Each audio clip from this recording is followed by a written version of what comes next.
Do you remember the time Ralphie came over and he fell asleep? Oh, my God. Oh, my God. And then he woke up and he fell on the dollhouse and crushed the dollhouse. Oh, my God. That was such a surreal fucking night. God. Because Ralphie was going through a hard time in his life. And you called me at 7. And you're like, Ralphie will be here at 7:45, ready to do a podcast. Do you want to do it with him? I go, yeah. And you said, I don't know if he's going to show. Yeah. You're like, I don't know if he's going to show. Let's see where he goes. I got that at 7:45. We probably sat there for an hour and a half waiting for him. They kept saying, I'm on Laurel, player. I'm on Laurel Canyon, player. I'll be right there. What the fuck? And then he showed up and he had the vapor pen. Yeah. And he kept trying to sell us that the vapor pen was fucking him up. And he would fall asleep. And he would wake up and he would fall asleep. There's no camera for this, but you'd be telling a story and then you'd look at Ralphie and you'd look at me and you'd start, but you were still telling the story going, he's sound asleep. He's out of fucking sleep. And that was it. It was 11:30 at night. We did like a 2-hour podcast. Yeah. We get up. I'm high as fuck. I am high as fuck. Yeah. And we get up and you and I are talking. We're walking and Ralphie's supposedly there with us. And all of a sudden you hear, and we're like, what happened? And Ralphie fell on the fucking dollhouse. He was laid out in the dollhouse. Get me out of here. And we had to lift him up. I remember we lifted him up and I could not laugh in his face because it would have broken his heart. And you got him to the car and you called me and you go, he crushed the dollhouse. Oh my God. And we were crying, laughing. Sometimes laughter gets stuck in your lungs. Like you cannot laugh. And I held it. And then when we got to the car, he wanted to talk about whatever. And I'm like, I don't want to talk, Ralphie. I have to go let this laugh out of my chest. And finally he got in the car. Like, I didn't see that dollhouse. It was always an excuse. Yeah. I can't keep smoking this reefer. The Chibo chews. He was blaming everything. And I'll never forget getting in the car, going around the corner, and there's a Subway right there. Yeah. It was 11:30 at night. Everything was closed on Laurel Canyon. And I just had to sit there and let that laughter out. God. And I must have laughed for 20 fucking minutes because I could not. That was listen, I fell with him one time on Sunset.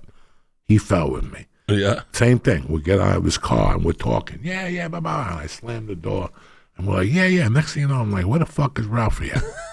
I look over. He's out on the street on Schrader. No. Whatever the fuck that street was, Gardner. Yeah. There's a fire department right there, and it's Sunset. There's the Guitar Center and all that shit. He's laying on his back on a metal bar. He cracked. You know how they make a hole and they fix the street and they put a metal on top of the street to cover it, and it's got that 1/2 inch? Yeah. That's what he hit with his foot, and he just fell and went on his back. And I'm trying to pick him up, and I'm like, Ralphie, get up. And he's like, I can't, player. I can't. And I'm trying to pick him up, and finally I'm like, Ralphie, I'm not doing this because they think I'm mugging you.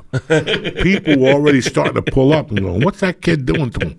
Because he's on the floor, and I'm trying to pick him up. Yeah. Finally, a fireman came out. He's like, what's going on over there? I can't get this guy up. He's like, fuck you. I get up. I just hurt my ankle. You didn't hurt your ankle, Ralphie. Anything not to say he just fell. Yeah. And I remember picking him up and, like, for weeks torturing him about that. Like, Ralphie, can't keep falling on the street. Fuck you, player. I tripped over the thing on the street and shit like that.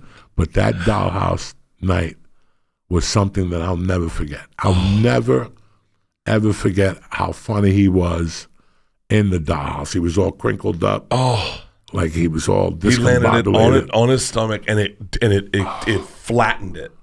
It flattened it. And we were laughing. I remember when you called me after you put him in the car, I had held it in, and I fucking was standing in the backyard crying, laughing. Did you ever see him fall on Kimmel? No. He fell walking out on Kimmel one time, fell on the stairs to do stand-up. I don't know where I saw the clip, but man. Dude, he was, you know, it bums me out because you see those clips. I don't think, he really doesn't get the credit he deserves. No, he never did. He never got that. I mean, he said things. Do you remember he had that bit about Fat Bastard? And he goes, oh, that's funny to you. Oh, I see black people laughing. What if we have black bastard? I'm talking a man so dark you throw salt in his face it looks like deep space. What about Mexican ass bastard? A grown man with baby teeth. A grown man with baby teeth. How you gonna be a grown man with? He was so fucking. My favorite bit he ever did was the girls you don't want big dick, leaving your pussy looking like a horse reaching for a sugar cube. He was impossible to follow.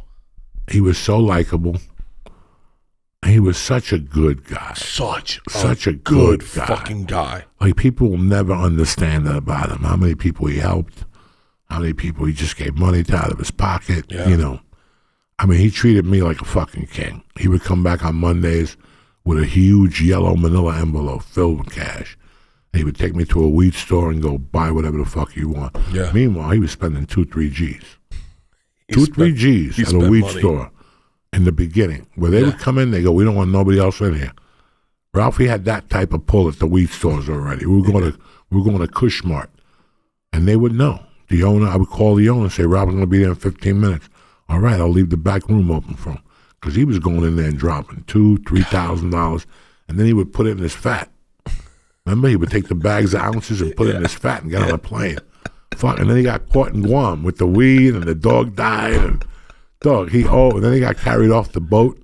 He got sick on the boat. On Cowhead's boat, yeah. Cowhead's boat. I mean, it was just a string of things. With the last, I think I saw him. I think I saw him before this, but one of the last times I saw him, he was on Cowhead's cruise, and he did not leave the bed. He was in the bed the whole time, and he was like, player, I'm going through. I'm tired. I'm just so tired. I'm not smoking. I'm not eating. And then the Indian guy that worked, like the whatever, the bellman or whatever, the guy that would like check our rooms, the maid, Indian guy goes, Mr. Ralphie's lying. Mr. Ralphie eats everything. And he's like, shut up, Punjab. It was, and he would go, Mr. Bert, get Mr. Ralphie out of bed. Get Mr. Ralphie out of bed.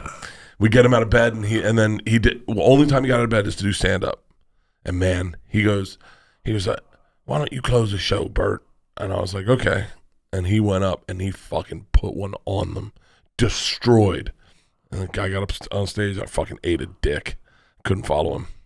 It wasn't that he was funny; it was the likability. It was like following Dom Herrera back in the day. He was so likable that you were going to bomb whether he bombed or not. You were going to bomb because he was very likable. And that's what Ralphie, and Doug, let me tell you something. He had a great sense of humor. Like, the thing that nobody knows is there used to be a club called Spellbinders. The Improv is there now. Well, they moved out of that. Yeah. Spellbinders was a big-time Houston club. It was run by a lady named Kim Carnes. It was one of those clubs. The Houston Improv wasn't there yet. It was just the Laugh Stop. The Laugh Spot. The Laugh Stop, the Laugh Spot. And then it was that club. Yeah. They had 4 big clubs at one time. I start calling them, like anybody else. I get to L.A. and I'm calling them every week. Hi, I'd like to play your club. I'm in Houston at this club. I'd like to send the tape. I ain't sending the tape. This went on for about 6 months. And all of a sudden I call her one day, Kim or Lynn, whatever her name was. Yeah. And I go, I didn't get clearance to do this. I dropped Ralphie's name. I go, well, Ralphie's a dear friend, and he said to give you a call. And there was silence. Silence. She goes, okay, let me think about it, and I'll call you back. Okay. About a month later, I got a couple of lines in me. I'm by Ralphie's at night laughing with him, and I said, Ralphie, I called Spellbinders and gave him your name, and he's like, no, you didn't play it. And I'm like, yeah. He goes, man, I sued them.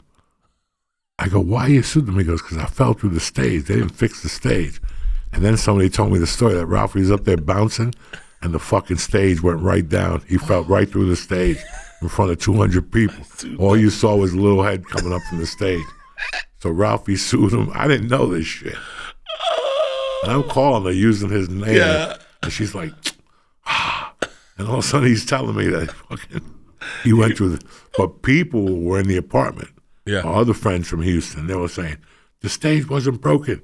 You broke it. Fuck you. I sued them. Didn't I? I won. he he got on stage with me in Nashville one time, took his shirt off, and started dancing. There's a picture of me and him shirtless on stage. I was driving to go. I had to drive to Atlanta, drive to Georgia and see the girls. The girls were over at the lake house.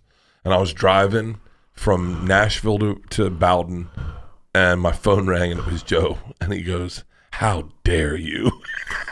He goes, "I shouldn't have to see that fucking picture." He goes, "I'm going to make you start putting your shirt on if I got to see Ralphie with his shirt off." Oh, my God. Oh. You know, Ralphie had, I had a friend. I'm still friends with the guy. 20 years ago, we're still friends. I just saw him about a year ago at a comedy club. He used to have a hot little girlfriend. Yeah. I mean, hot. And you could see she was hot to trot. She'd always come to me, Uncle Joey, okay. How you doing? Nice to see you. You know, she dated one of my friends. I'm not going to hit on her, whatever. She was too young anyway. They ended up breaking up, and one night this girl calls me, out of the blue. I don't even know how she got my number. She's like, "Hey, Joey, I'm in Hollywood doing stand-up, and I'm stuck. I have no money to get home. Somebody stole my purse." And I go, "Well, I'm broke, but I got $10 for you to get you home." And I said, "I'm at the Comedy Store." And I go, "Meet me up in front." My intentions were good. I knew this girl. She was young. But when I go to give her $10, this bitch whips her leg open and shows me a little thong. I'm like, okay, I gave her the $10. I didn't say nothing. I go home. About 3 months later, I'm doing a room up in Pasadena. They always have those one-nighters, pick up $100, and she was there. And she was again, the shirt was dripping, her tit was coming out, and she's trying to tell me she needs money for this or that. And I gave her $20, whatever. I don't hear from her. And one night I get a call at my house. I'll never forget this. It's a Sunday night. And it's this girl. And she goes, "Uncle Joe, I need to talk to you. I need your help." And I go, "What is the help?" And she goes, "I got a movie. It's SAG, but they want me to pay SAG. It's $2,500. Now, at the time, between you and I got $22.50 in the bank, and that's it. Yeah, I'm talking about $22. Yeah, she needs $2,500. So I'm like, let me play this hand for a minute. This chick has always been kind of freaky. Yeah, my wife's in the other room, and I'm just dying with this girl. I go, "So let me ask you this: if I lend you the $2,500, how are you going to pay me back?" And she goes, "Well, once the movie shoots," I go, "So the movie's 3 days. That's $600 a day. That's 18. After taxes and commission, that's 12, 11. How are you going to pay me back? I mean, I want you to have some money." And she goes, "I don't know. Maybe I can make payments." I go, "Scratch that. Let's just do this. Wear that little thong and a bra, and I'll meet you at the Four Seasons." And there was quiet. And she goes, "And what do I have to do?" I go, "What do you think you have to do? You have to fuck and suck. We'll have a great time." She goes, "But you'll give me the $2,500? I go, "I'll give it to you before we even start. We'll meet at the Four Seasons in Marina Del Rey." Again, I got $22 in my pocket. I'm in no danger. Yeah. She says, "Okay, let me make some plans, and I'll get a car, and I'll meet you up there." I forget all about it. I'm talking to my wife. I'm eating dinner. All of a sudden, my phone rings. It's Ralphie. And Ralphie's like, "Where you at, player? I'm outside. Let's go." I go, "What are you doing outside?" He goes, "I came home early." Blah, blah. All right. Never forget, it's a Sunday night. He was never home on Sunday. Yeah. I run downstairs. I get in the car with Ralphie. He wants to go do this. He wants to go get sushi and Beverly. And as we're leaving, the phone rings. And it's that girl. And I go, "Ralphie, pull over." And I give Ralphie the lowdown real quick. I go, "Don't say a word." I go, "What's going on?" And she goes, "Well, I really thought about it, and I'll meet you. But you're going to have the money, right?" I go, "Yeah." And I go, and she goes, "What exactly do you want me to do?" I go, "Listen, let's fuck a little bit. Maybe you could suck my dick. Maybe, And she goes, "Hold on. I don't like giving head." I go, "Listen, it's $2,500. You're going to have to eat." She goes, "But what if I don't want to do that? I'll fuck you." And I go, "Well, I want to light your asshole on fire." That's how I said it. I go, "How about I light your asshole on fire?" And she goes, "I'll call you right back." And Ralphie's fucking dying in the car. He's like, "I can't believe you said that to her." Yeah. She calls back like 20 minutes later. She goes, "I got my uncle to lend me the money." When I told her I was going to light her asshole on fire, she went fucking AWOL. "I got my uncle." And me and Ralphie died for fucking he just had a different sense of humor for somebody from the South. Yeah. I always hit it off with him. When I first met him, he was living on Joey Medina's futon, and he broke it. Up by Vine up there, off of fucking Santa Monica. He would just sit there and he'd cook for everybody. That was always his claim to fame. He was a great cook. He was a great cook. And if he had something, he gave you half. Oh. That's the way he always came was. over. He came over to the house one time with the family. August was a baby. August was strong as fucking shit. I have a picture somewhere, a video of August holding a fucking lifting up a 60-pound kettlebell. He was like in diapers. And Ralphie came over and he's like, yo, player, I'm gonna make some barbecue. We'll bring the family together. And I was like, great. And he made the best goddamn barbecue. And he made his own barbecue sauce. Yeah, he made his own sauce. He made his own sauce. And it was so good. His sister came out to one of my shows on Fully Loaded, and she pickled a bunch of made a bunch of pickles and like pickled some vegetables and made some jams and gave them to us. Dude, that food was in that fucking family. The pickles, Joey, are like hamburger size. They're so fucking thick and they're so good. Oh man, I miss him a lot. I do too. As a stand-up comic, I miss him. I think when he died, some of the class went out in stand-up comedy because he was really a classy guy. He really did his best to be a classy guy on all levels. He ran into whatever he ran into in the end. But I miss him like that. When I see those clips, I go, Jesus Christ, the damage he would be doing today. Oh, my God. The damage he would be doing. Remember, that was a 20-year run.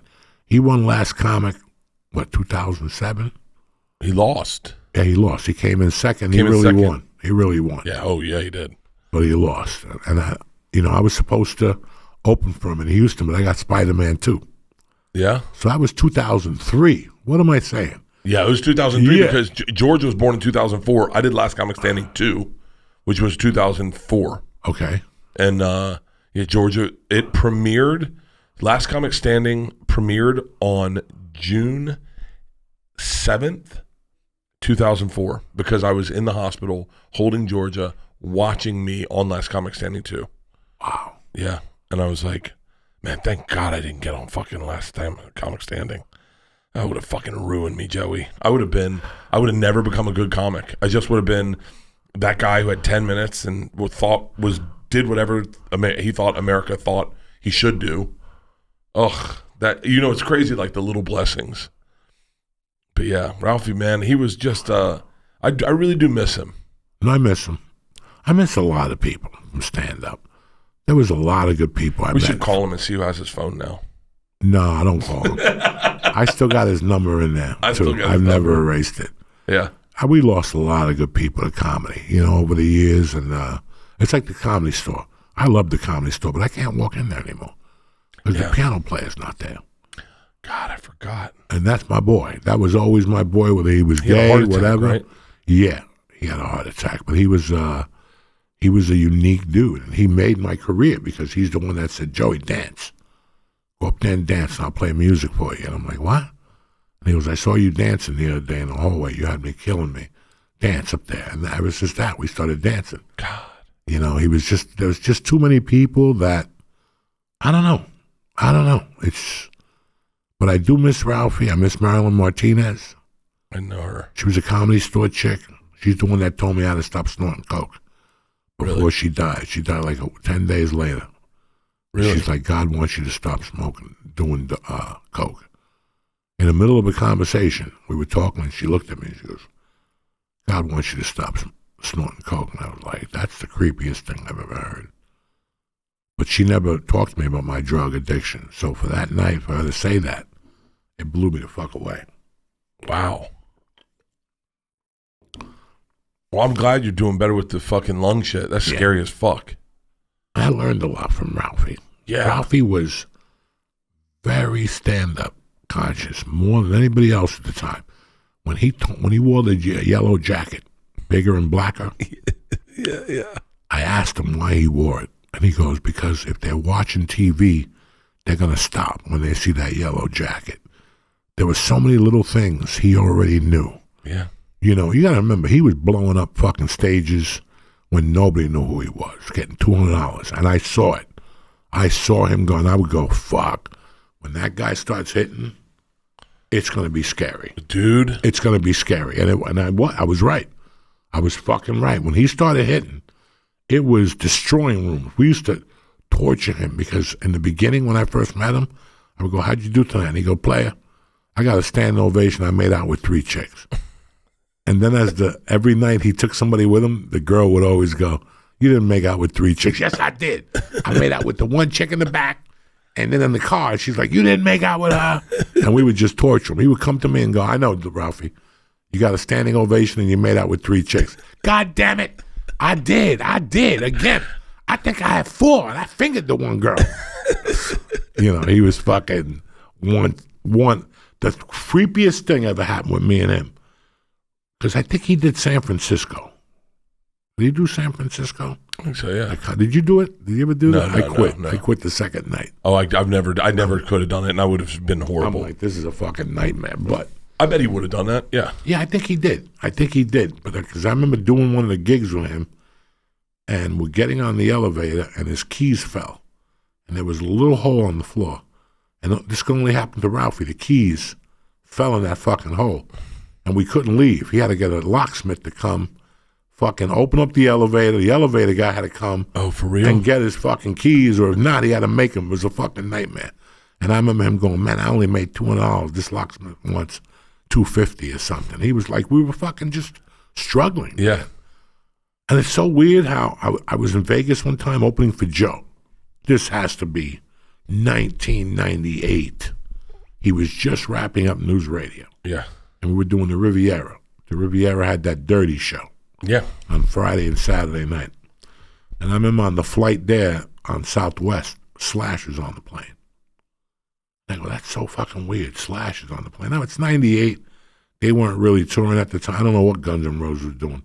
But when we got to Vegas, I did the show with Joe, and then like at 1, I couldn't sleep. So I went to walk around, and I saw Slash. He goes, hey, how you doing, man? He goes, I know you're from the store, right? And I go, yeah. You're friends with Chewy. And we just started talking. And I don't know how we got on the conversation. He goes, the best part of what you're doing in your career, you're living it right now. He goes, once you make it, you start doubting. And it's not really a struggle anymore. But I want you to remember these times when you struggled, when you didn't have money for cigarettes, when you didn't have money for a hotel. Because this is the shit that makes you. And a lot of people don't, what's the word I'm trying to use? They don't process this. Yeah. You have to keep this with you every day, the struggle that you did. It's not about Lamborghinis and private planes. That struggle that's what keeps me alive. That little struggle, knowing that, I had to break into somebody's house to sleep on the road one time. Yeah. Like I was walking, the place didn't have a hotel. And I took a bus there. And I still remember, like, the bus wasn't coming till 8 in the morning. It's 4, and I'm walking around. It's freezing. And there was a guy who had, like, a little fucking window, and I just broke in there and put a garbage bag on top of me and slept until the bus came. I still honor that. I still think about that memory and go, wow. And I got on the bus like nothing happened and went to the next town and picked up my $50 fucking dollars. God, yeah. It's the struggle is, I remember Ralphie said to me one time, he said, my first special, Comfortably Dumb, was coming out.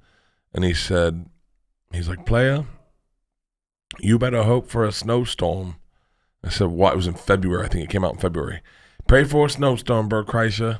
He goes, my special came out and there was a blizzard and the numbers are through the roof. Everyone's in the house. And he goes, you don't want rain. Rain takes out the electricity. You want snow. And when Hey Big Boy came out on Netflix, I wanted to text him so bad. He was already dead, but I wanted to text him so bad because Hey Big Boy came out 3 days after stay-at-home orders. And I was like, Ralphie, I got better than a snowstorm. The entire country is forced to be inside. And my special just dropped. I remember hearing Ralphie's voice in my head going, oh shit, a pandemic.